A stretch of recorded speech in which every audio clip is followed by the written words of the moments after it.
ৰাতিপুৱা ৰেইনকোট পিন্ধি ওলালোঁ দোকান যাবলৈ। বহুতো পানী হৈছে, ৰেইনকোট পিন্ধি যাব লাগিব।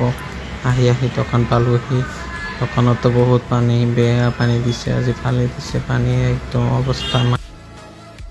সোনকালে দোকানটো ৰেডি কৰি আছোঁ আৰু সোনকালে ৰেডি কৰিব পানী অৱস্থা ৰেডি কৰি আছোঁ। দুপৰীয়া 2টা বাজিল, অলপ বজাৰলৈ আহিলোঁ কিবা এটা বস্তু ল'ব। ছাৰে পঠাইছে এটা বস্তু ল'ব, আপোনালোকে চাই থাকে। ট্ৰেফিক জামত ফাঁচি গ'লোঁ এতিয়া।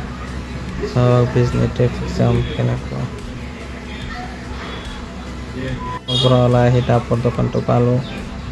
ইয়াতে এটা ডাব খাই লওঁ, তাৰপিছত আপোনালোকক লগ পাই আছোঁ। চাওক বহুত ধৰণৰ ডাব আছে ইয়াতে, আপোনালোকে আহিলে আহিব পাৰে। ঠাণ্ডা একদম পিয়ৰ ডাব পোৱা যায় ইয়াতে।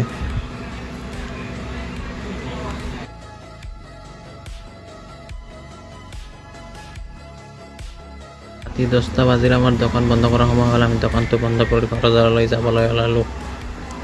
আহি বিজনী টাউনৰ মাজত পালোঁ। ইমান দোকান আছে, চব দোকান বন্ধ। আমাৰ দোকান আমি বন্ধ কৰি আহিলোঁ।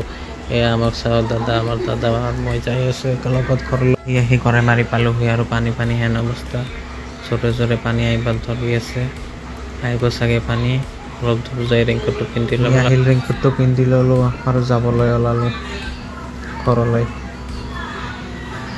চৌৰা কৰি পালোঁহি আহি।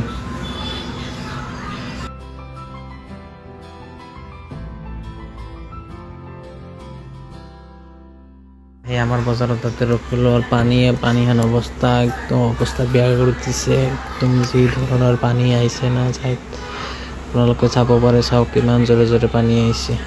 আহি ঘৰ পালোঁহি, অৱস্থা নাই। ভিডিঅ'টো লাইক, শ্বেয়াৰ, কমেণ্ট কৰি দিব।